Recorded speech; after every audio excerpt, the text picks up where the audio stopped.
नमस्कार विद्यार्थियों, श्रीमती मोहरी देवी तापड़िया कन्या महाविद्यालय जसवंतगढ़ के यूट्यूब चैनल पर एक बार पुनः आपका हार्दिक स्वागत और अभिनंदन है।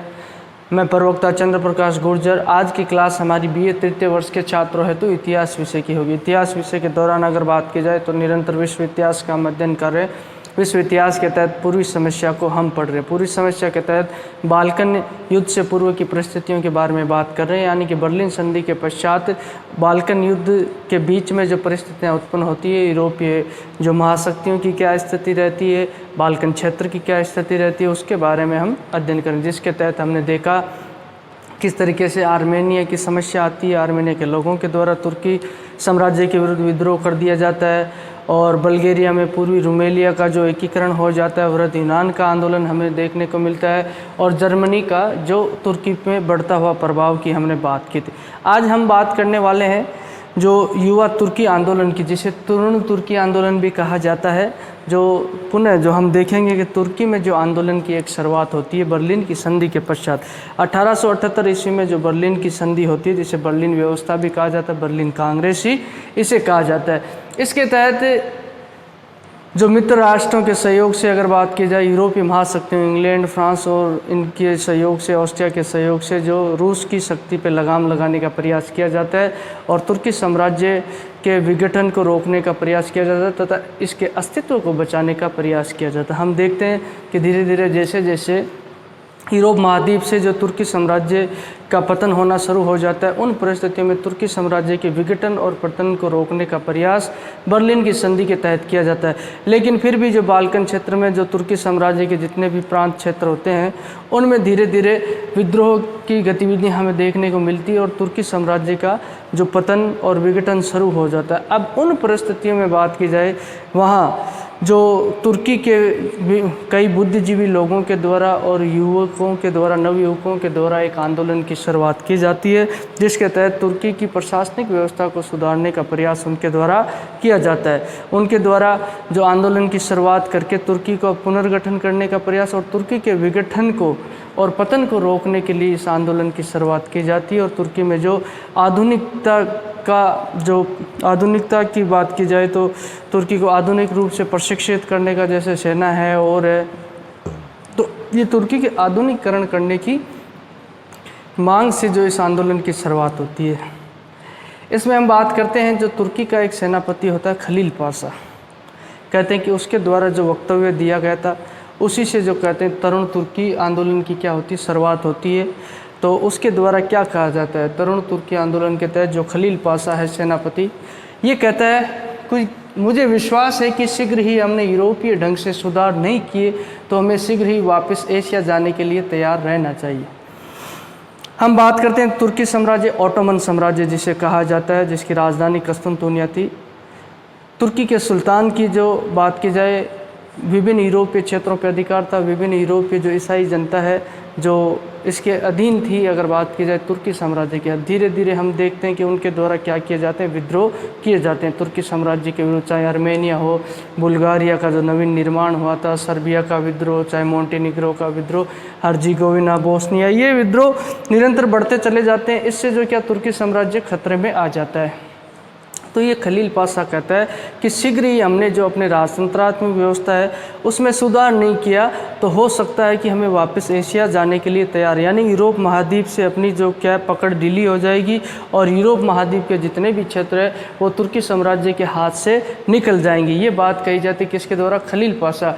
ये कहता है कि मुझे विश्वास है कि शीघ्र ही हमने यूरोपीय ढंग से सुधार नहीं किया, यानी यूरोपीय प्रणालियाँ, जैसे बात की जाए लोकतंत्रात्मक प्रणालियाँ, संसदीय प्रणालियाँ, यूरोपीय प्रणालियाँ जो प्रशासन से संबंधित हो या सैन्य ढंग से संबंधित हम बात करें, आधुनिक जो सेना इनके पास रहती है, तो ये कहता है यूरोपीय ढंग से सुधार नहीं किए तो हमें शीघ्र ही वापस एशिया जाने के लिए तैयार रहना चाहिए। और ये शब्द ही तरुण तुर्की आंदोलन की उत्पत्ति के मूल स्रोत होते हैं, यानी कि तुर्की के अंदर जो लोगों के अंदर जो बात की जाए, ये भावना, इस तरीके की भावना जागृत करने का कार्य किसके द्वारा, खलील पाशा के द्वारा किया जाता है। और तुर्की के लोगों के द्वारा ये बात सोची जाती है, उनका मानव अगर निरंतर जो शासन में सुधार नहीं किया गया तो तुर्की साम्राज्य का विघटन होता चला जाएगा। हो सकता है अंततः इसका जो क्या है अस्तित्व ही समाप्त हो जाए। तो उसको बचाने के लिए जो ये तुर्की का जो तरुण तुर्की आंदोलन होता है, अब इस आंदोलन की शुरुआत कैसे होती है बात की जाए, जो तुर्की के नवयुवक होते हैं, युवा होते हैं, उनके द्वारा एक संगठन बनाया जाता है जो तुर्की में जागरण करने के लिए, अगर बात की जाए तुर्की को लोगों को जागरूक करने के लिए, तो ये संगठन 1891 ईस्वी में जो जनेवा स्विट्जरलैंड में बनाया जाता है उनके द्वारा। इस संगठन का नाम होता है एकता और प्रगति की समिति एक नामक एक संगठन बनाया जाता है। इनका मानना होता है, ये चाहते हैं कि तुर्की में क्या हो, ये चाहते नवयुवक है इनके द्वारा। हालांकि इस संगठन के निर्माण का जो बात की जाए तुर्की के सुल्तान के द्वारा, जो तुर्की का सुल्तान होता है अब्दुल हमीद है कि नहीं, तुर्की का जो सुल्तान होता है उसको जो पता चलता है, तुर्की के सुल्तान को पता चलता है, तो इस संगठन को समाप्त करने के लिए या इस संगठन की जो बात की जाए, संगठन की जो जासूसी करने के लिए एक अपने अधिकारी को भेजा जाता है। लेकिन तब तक ये संगठन पूर्णतः तैयार हो चुका था और ये अपने कार्य में जुट गया था। तो जिनेवा में इस संगठन का निर्माण होता है, एकता और प्रगति की समिति। ये चाहते हैं कि तुर्की में संसदीय संविधान हो, जिस तरह के यूरोपीय देशों में संसदीय संविधान का निर्माण किया गया, एक संविधान के अनुसार ही जो क्या हो देश का कानून चले। ये चाहते हैं बौद्धिक एवं धार्मिक स्वतंत्रता मिले, या तुर्की के लोगों को जो क्या मिले, बौद्धिक और धार्मिक स्वतंत्रता, यानी कि जो रूढ़िवादिता जो ख़त्म हो, रूढ़िवादिता है वो क्या हो ख़त्म हो, और प्रेस की स्वतंत्रता, यानी जो प्रेस को क्या मिले, समाचार पत्र, प्रेस बोले तो समाचार पत्रों को आज़ादी मिले। तो ये लोग ये चाहते थे, इनका उद्देश्य था, जो इस समिति संगठन के जो युवा लोग आपस में जुड़ते संगठन बनाते हैं एकता और प्रगति की समिति की, ये चाहते हैं कि हमारे देश में भी संसदीय संविधान लागू हो, तुर्की में बौद्धिक एवं धार्मिक स्वतंत्रता मिले, लोगों को प्रेस की समाचार पत्रों की स्वतंत्रता मिले। ये सब इनका उद्देश्य था।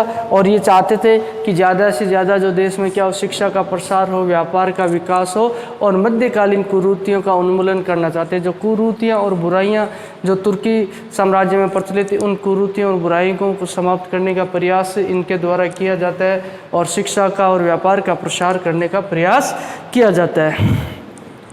3 जुलाई 1908 ईस्वी में जो ये संगठन तैयार हो जाए, बात की जाए संगठन का निर्माण हो जाता है, और संगठन धीरे धीरे सक्रिय हो जाता है और लोगों में जागरूकता लाने का काम इसके द्वारा किया जाता है। तो इसी दौरान जो 3 जुलाई 1908 ईस्वी में जो इस संगठन का युवा तुर्क नेता होता है नियाजी ने क्या कर दिया, सेना नामक स्थान पे, तुर्की साम्राज्य में ही जो सेना नामक स्थान है, ये वो वाली सेना नहीं है, ये सेना नामक स्थान है, सेना नामक स्थान पर विद्रोह कर दिया। किसके विरुद्ध में, जो अब्दुल हमीद तुर्की का सुल्तान होता है उसके विरुद्ध में विद्रोह कर दिया जाता है।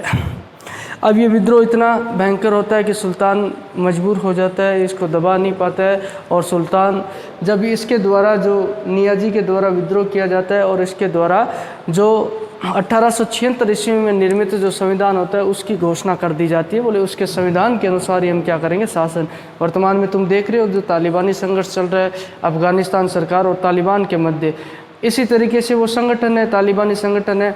अब उसकी विचारधारा अलग है, और वहाँ जो लोकतांत्रिक व्यवस्था उसकी विचारधारा अलग थी। तो इस तरीके से सत्ता उनके द्वारा हस्तगत कर ली गई है वर्तमान समय में जो तालिबानियों के द्वारा, और वे अपने अनुसार जो शासन, जो शरीयत कानून के अनुसार जो रूढ़िवादी तरीके से शासन चलाना चाहते। यही परिस्थितियाँ यहाँ देखने को मिलती है हमें तुर्की में, जो रूढ़िवादिता का क्या किया जाता है, विरोध किया जाता है, और आधुनिकीकरण की मांग तुर्की में की जाती है। अब इस जो नियाजी तुर्क नेता के द्वारा विद्रोह कर दिया गया, और 1876 ईस्वी के संविधान की घोषणा कर दी गई। जो ये संविधान बनाया तो किसके, अब्दुल हमीद के समय बनाया जाता है, लेकिन 2 वर्षों के पश्चात इस संविधान को समाप्त कर दिया गया था। अब मजबूरी में आकर अब्दुल हमीद को भी इस संविधान को लागू करने की क्या करनी पड़ती है, घोषणा करनी पड़ती है। तो जिस तरीके से इनका उद्देश्य था कि संसदीय प्रणाली लागू हो तुर्की में, तो उसके आधार पर जो संसदीय प्रणाली यहाँ लागू होती है, और कियामल पाशा के नेतृत्व में, कियामल पाशा है, इसके नेतृत्व में क्या होता है, जो मंत्रिमंडल का गठन किया जाता है। ठीक है, राज्य का कामकाज किस तरीके से होता है, मंत्रिमंडल का गठन कर दिया जाता है। इस तरीके से इस क्रांति में किसी तरीके का खून खराबा अब तक नहीं हुआ। आगे तो हम देखेंगे ये क्रांति अपने मार्ग से भटक जाएगी, जो ये आंदोलन अपने मार्ग से भटक जाएगा, और अंत में ये मुसलमानों और ईसाइयों के बीच में संघर्ष बनकर रह जाएगा। ये रक्तहीन क्रांति का सभी के द्वारा, तुर्की के लोगों के द्वारा भी स्वागत किया गया। इसके अलावा जो यूरोपीय देश है, इंग्लैंड के द्वारा भी इसका ज़बरदस्त स्वागत किया गया और इसे सही माना गया। अब उसके पश्चात जब ये मंत्रिमंडल का गठन हो गया इस तरीके से, और जो संविधान को लागू कर दिया गया तो उसके अनुसार संसद के चुनाव करवाए गए, जिसमें एकता और प्रगति की समिति ये संगठन है, इस संगठन को क्या होता है, भारी बहुमत प्राप्त होता है।